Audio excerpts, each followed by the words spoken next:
کہ جیسے ہی وہ علامات نمودار ہوں کہ اب اس ماں کے شکم میں ایک نسل جنم لینے والی ہے، وہ فوراً سجدہ شکر بجا لائے، اور اس کی کچھ تفصیل پچھلی نشست میں عرض کی جا چکی ہے۔ اب دیکھیے کچھ ترتیب کے ساتھ کچھ اعمال انجام دینا ہے۔ اس سجدہ شکر کے بعد عورت پہلا کام یہ کرے کہ وہ تمام گناہوں سے توبہ کرے۔ توبہ سے اس سلسلے کا آغاز ہونا چاہیے، ان اعمال کا، سچے دل سے توبہ کہ اب ایک نئی نسل جنم لینے والی ہے، اور ایک استغفار کی ایک تسبیح ضرور پڑھے۔ اچھا، اپنے گناہوں سے توبہ کرنی ہے، اپنے آباء و اجداد یا بچے کے ننھیالی اور ددیالی تمام آباء و اجداد، کیونکہ گناہوں کے اثرات نسلوں کے اندر منتقل ہوتے ہیں، تو ان گناہوں کے آثار کو ختم کرنے کے لیے کہ ایسا نہ ہو کہ آباء و اجداد میں سے کچھ گناہ کے آثار اس بچے تک وراثت کے لحاظ سے منتقل ہوتے ہوں، تو کم سے کم ان کو ان کا دفیہ کیا جا سکے، ان کو ختم کیا جا سکے۔ دیکھیے چیزیں ایسی ہیں جیسے جسمانی بیماریاں کتنی ہیں کہ بعض اوقات اگر صرف باپ کو بیماری ہے، بچے کے اندر اس کے پہنچنے کے امکانات اتنے فیصد ہوتے ہیں، ماں اور باپ دونوں کو بیماری ہے تو بچے کے اندر اس بیماری کے امکانات بہت زیادہ بڑھ جاتے ہیں۔ مدر اور فادر میں سے کوئی ایک ڈائبٹک ہے تو چانسز ذرا کم ہوتے ہیں بیماری پہنچنے کے، دونوں ڈائبٹک ہیں امکانات زیادہ بڑھ جاتے ہیں۔ تھیلیسیمیا ہے، جینیٹیکلی ٹرانسمیٹڈ جو ڈیزیزز ہیں، اس طرح سے بہت ساری اس طرح کی چیزیں ہیں۔ جب یہ ہمارے ہاں فیملی ہسٹری کی بڑی امپورٹنس ہوتی ہے بعض اوقات، تو اسی طریقے سے گھر کا بھی دیکھیے کوئی فرد اگر کوئی جرم کرتا ہے، جیل چلا جاتا ہے، پورا گھرانہ متاثر ہوتا ہے، جن کا قصور نہیں بھی ہوتا وہ بھی متاثر ہو جاتے ہیں۔ لڑکیوں کی شادیوں کے اندر مشکلات پیش آتی ہیں تو وہ بدنامی ساتھ ساتھ چلتی ہے۔ لہٰذا گناہوں کی معافی اور ان کے اثرات بد جو پہنچتے ہیں ان سے دفیہ کرنا، ان سے اپنے آپ کو بچانا، ان کے اثر کو ختم کرنا بہت ضروری ہے۔ دیکھیے توبہ ایک ایسی ربر ہے جو کہ ہر ایک گناہ کو بھی مٹا کے رکھ دیتی ہے۔ ہر چیز کا ایک اثر ہے، اور توبہ آثار گناہ کو بھی ختم کر کے رکھ دیتی، صرف گناہ ہی کو ختم نہیں کرتی، اس کے آثار کو بھی ختم کرتی۔ اچھا دیکھیے گناہوں کے اثرات کون کون سے ہو سکتے ہیں تاکہ دماغ میں رہے آپ کو کہ بچے تک کون سی چیز منتقل ہو سکتی ہے۔ گناہوں کے اثرات، دیکھیے گناہوں کا پہلا اثر یہ ہے کہ یہ ہمیشہ گناہ اطاعت خدا سے روکتے ہیں۔ تو ماں اگر اس طرح مسلسل گناہ کرتی رہے گی تو یہ بچے کے اندر بھی چیز منتقل ہوگی، اور بچہ بھی اطاعت خدا سے رکتا رہے گا۔ خود گناہ کا اپنا اثر یہ ہے کہ وہ اطاعت خدا سے روکتا ہے، تو اس وجہ سے بھی توبہ کرنا ضروری ہے، مزید گناہوں کی طرف انسان کھنچتا ہے۔ دوسرا گناہوں کا اثر یہ ہوتا ہے کہ عمر میں برکت ختم ہو جاتی ہے۔ اب آپ دیکھیں کہ پہلے بزرگوں کی عمریں کتنی ہوتی تھیں، اب گھٹ گھٹ آ کے 55 56 60 سال اس میں انسان عموماً انتقال کر جاتا ہے، عمر میں برکت ختم ہو رہی ہے۔ اب یہ جو پیدا ہونے والا بچہ ہے خود ہی کم عمر ہوگا، یہ کب نانا دادا بن سکے گا، نانی دادی بن سکے گی، کب یہ ان کی تربیت کر سکیں گے چھوٹے بچوں کی، اور اس طرح سے عمریں اتنی اگر کم ہو جائیں ان لوگوں کی تو بزرگ بن کے جو تربیت کرنی ہوتی ہے اس سے بھی لوگ محروم رہیں گے۔ ارادہ کمزور پڑ جاتا ہے، گناہ کرنے سے ہمیشہ توبہ کا ارادہ کمزور ہوتا ہے، اور دوسرے گناہ کرنے کا ارادہ قوی ہوتا ہے، یہ ہمیشہ ہوتا ہے۔ تو توبہ کرنی یوں ضروری ہے کہ ہر گناہ جو ہے آپ کے انسان کے ارادے کو کمزور کرتا ہے، اطاعت کے ارادے کو کمزور کرے گا، نیکی کے ارادے کو کمزور کرے گا، اور گناہ کے ارادے کو طاقتور کرے گا۔ ایک اور گناہوں کا اثر یہ ہے جس کی وجہ سے توبہ کرنی ضروری ہے کہ گناہوں کی قباحت دل سے نکل جاتی ہے۔ اگر خود ماں کسی چیز کو گناہی طور نہیں سمجھ رہی، کہتی چلتا ہے میک اپ کر کے نامحرموں کے سامنے جانا، اس کو کوئی خاص گناہ ہی نہیں سمجھتی، پیروں کو چھپانا ہے نامحرموں سے، اس کو کوئی گناہ ہی نہیں سمجھتی، اس کو ظاہر کرنا، تو گناہوں کی قباحت یہ دل سے نکلتی چلی جاتی ہے، اور انسان اسی وقت گناہوں سے بچ سکتا ہے جب اس کو برا سمجھتا ہو۔ نیکی تم اس وقت تک اختیار نہیں کر سکتے جب تک برائی کو برا نہ سمجھو، روایات کے اندر بھی یہ چیز آئی ہے۔ اور تمام گناہ جتنے بھی ہیں تمام سابقہ مجرم قوموں کی میراث ہیں. اگر سب گناہوں کو آپ دیکھیں، یہ جن پہ عذاب آیا ہے جن قوموں پر، یہ تمام ان قوموں کی میراث رہے. گویا ماں ان گناہوں کو انجام دے کر ان سابقہ مجرمین قوموں کی میراث کو اپنی اولاد کے اندر منتقل کرتی. بہت خطرناک بات ہے. تو یہ گناہوں کی جو عادی ماں ہے، یہ مجرمین کی میراث کو اولاد میں منتقل کرنے والی. اس وجہ سے اس کے لیے توبہ کرنا بہت ضروری. اور دیکھیے ہر گناہ منحوس ہے، ہر گناہ منحوس ہے. ہمارے ہاں سمجھا نہیں جاتا منحوست، الٹی سیدھی چیزوں کو سمجھا جاتا ہے جو کہ اصلاً نحوست سے ان کا کوئی تعلق ہی نہیں. نحوست کا اصل تعلق گناہ سے ہے. دیکھیے جب بھی کبھی قحط سالی ہوتی ہے، بارشیں رک جاتی ہیں، تو جانور گناہگار انسانوں پر لعنت کرتے ہیں کہ ان کے گناہوں کے باعث ہم اس بھوک اور پیاس کی اذیت میں مبتلا ہیں. تو ہر گناہ منحوس ہے، اور یہ نحوست کے ساتھ ہی بچہ پیدا کرنے والی ہے. نحوست کے اثرات بچے میں منتقل ہوں گے. اس کے علاوہ گناہوں سے عقل کم ہوتی. بچوں کا مینٹل لیول اور اس لحاظ سے وہ کمپیوٹر اور وہ چلانا آنا، یہ ان کی عقل کی نشاندہی نہیں کر رہے. عقل مند نہیں ہیں لوگ.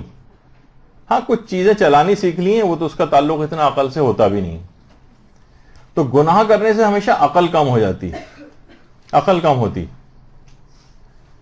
اور بے عقل بچہ یا کم عقل بچہ پیدا کرے وہ اس سے کہیں زیادہ اس سے پہلے سے اس کا انتظام کرنا ہے کہ اس کو توبہ کرنی ہے ان گناہوں سے، تاکہ عقل کم نہ ہونے پائے بچے کی. گناہ کا ایک اثر یہ ہے کہ گناہوں سے عظمت خدا دل سے نکل جاتی ہے. دیکھیے اگر کسی شخص کو معلوم ہے کہ پروردگار مجھے دیکھ رہا ہے، پھر وہ آخر گناہ کیسے کرے گا؟ بہت سی روایات ہیں جس کے اندر یہ مفہوم بیان ہوا ہے کہ مثلا ایک آدمی، دیکھیے ایک آدمی کے سامنے کبھی بھی ہم ایک دوسرے کے سامنے عام طور پر گناہ نہیں کرتے. بہت سے گناہ ایک دوسرے کے سامنے نہیں ہوتے. تو پروردگار گویا ایک لحاظ سے یہ کہہ رہا ہوتا ہے کہ اے بندے، تیری نگاہ میں میری حیثیت اس مخلوق سے بھی کم ہے. تو اس کے سامنے تو گناہ نہیں کرتا، لیکن میرے سامنے گناہ کرنے سے نہیں شرماتا.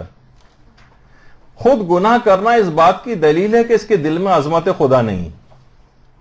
دیکھیے آج کیمرے یہاں پر لگا دیے جائیں، آپ نے دیکھا ہوگا کہ ٹی وی پروگرامز ہوتے ہیں، ٹاک شوز ہوتے ہیں، یا اینکر ہوتا ہے، اسے کھانسی آ جائے، چھینک آ جائے، فوراً معافی مانگتا ہے، حالانکہ کوئی گناہ کا کام بھی نہیں کیا ہوتا.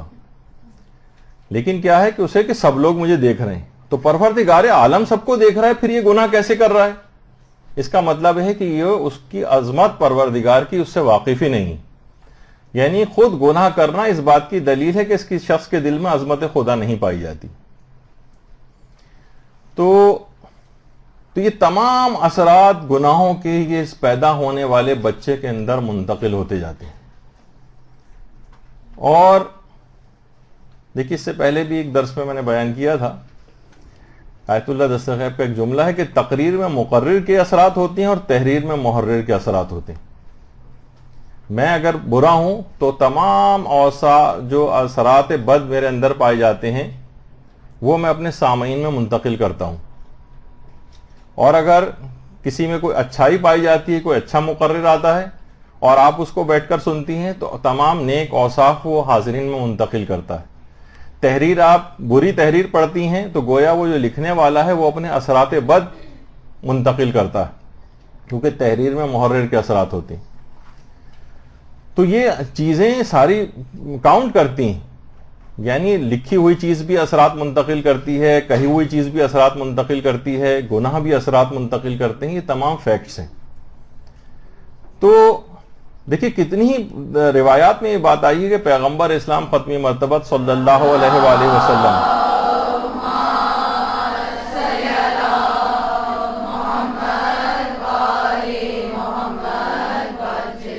دن میں 70 مرتبہ استغفار کیا کرتے تھے. حالانکہ معاذ اللہ اس مقام عصمت کے اوپر فائز، عصمت کبریٰ سب کچھ ان کے پاس، لیکن اس کے باوجود بھی استغفار کرنا عظمت خدا کے آگے اتنا اپنے آپ کو حقیر سمجھتے تھے کہ جو اطاعت مجھے پروردگار کی کرنا چاہیے تھی، پروردگار کہاں ایسی کر سکا ہوں، اور اس پہ استغفار کرتے تھے. تو اسی طریقے سے ایک حاملہ عورت وہ استغفار کرے، باقاعدہ پوری ایک تسبیح پڑھے، روزانہ استغفار کرے. البتہ ہمارے چھٹے امام جعفر صادق علیہ الصلوۃ والسلام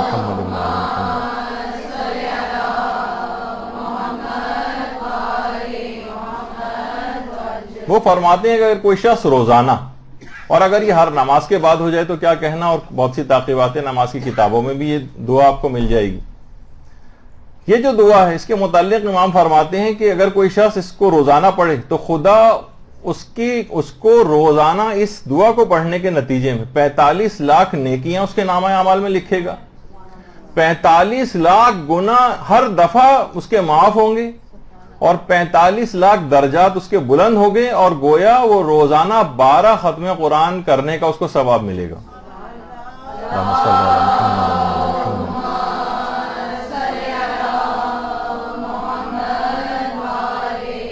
اشہد ان لا الہ الا اللہ وحدہ لا شریک لہ الہا واحدا احدا صمدا لم یتخذ صاحبۃ ولا ولدا. باقاعدہ ثواب الاعمال میں شیخ صدوق نے اس روایت کو لکھا ہے.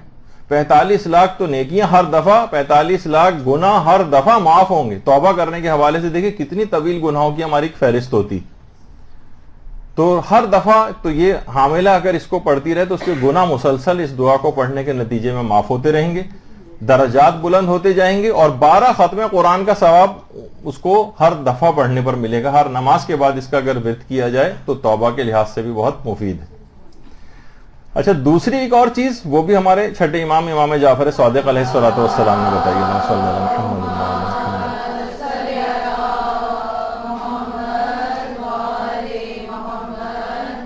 تجدید وضو. ایک دفعہ اگر وضو آپ نے کر لیا اور دوبارہ ٹوٹا بھی نہیں یا ٹوٹ گیا، خاص طور پر تجدید اس کو کہتے ہیں، ابھی نہیں ٹوٹا اور دوبارہ آپ نے اس کو دوبارہ وضو کو کر لیا، کچھ عرصہ تھوڑی دیر گزر گئی تھی، 1 گھنٹہ ہو گیا وضو کیے ہوئے، نہیں بھی ٹوٹا تو آپ نے کہا کہ چلو ایک وضو جو ہے وہ اور کر لیتے ہیں. تو روایات میں کہ بغیر استغفار کے بھی پروردگار گناہوں کو معاف کرتا رہتا ہے جو تجدید وضو کرتا ہے. آپ متوجہ بھی نہیں ہیں توبہ کی طرف تب بھی خود. تو یہ بہت اہم ہے اس حاملہ کے حوالے سے کہ اپنے گناہوں کو مسلسل وہ کم کرتی جائے، ختم کرتی جائے، تاکہ بچے کے اوپر اثرات نہ ہوں.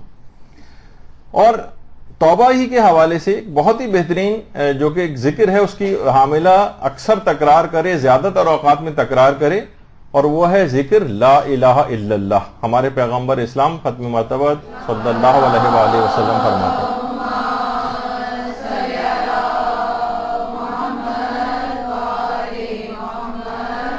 فرماتے ہیں کہ یہ ذکر لا الہ الا اللہ ہر حال میں گناہوں کو تباہ و برباد کر کے رکھ دیتا ہے.